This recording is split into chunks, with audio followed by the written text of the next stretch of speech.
Αφού ζηλεύεις, της λέω, τον άντρα σου, σημαίνει ότι δεν τον εμπιστεύεσαι. Και μια σχέση χτίζεται πάνω στην εμπιστοσύνη. Όταν λοιπόν εσύ φοβάσαι συνεχώς ότι θα σε απατήσει, που κάνεις όλο αυτό, αυτός νιώθει περίεργα γιατί σου λέει ότι δεν τον εμπιστεύεσαι. Και δεν μιλάω για τη γυναίκα που το κάνει στον άντρα, έτσι μιλάω και για τους άντρες που το κάνουν στις γυναίκες και γενικά. Δεν παίρνω θέση για κάποιο φίλο τώρα, μιλάω γενικά για τη ζήλια. Η ζήλια λοιπόν είναι μια εμπιστοσύνη. Το θέμα ποιο είναι, ότι αν ο άλλος θέλει να στην κάνει, θα στην κάνει είτε τον ζηλεύεις είτε δεν τον ζηλεύεις. Και έρχομαι εγώ και λέω ότι ας αφήσουμε τα πράγματα στη ροή τους, να είμαστε καλά.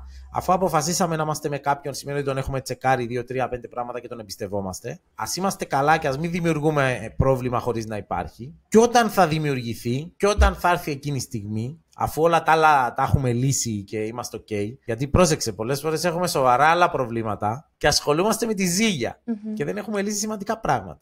Ας λοιπόν λύσουμε όλα τα άλλα προβλήματα, ας είμαστε καλά, ας εμπιστευτούμε, ας αφεθούμε και όταν θα γίνει αυτό το πρόβλημα και αν γίνει, που δεν είναι και τόσο εύκολο να γίνει, τότε το βλέπεις.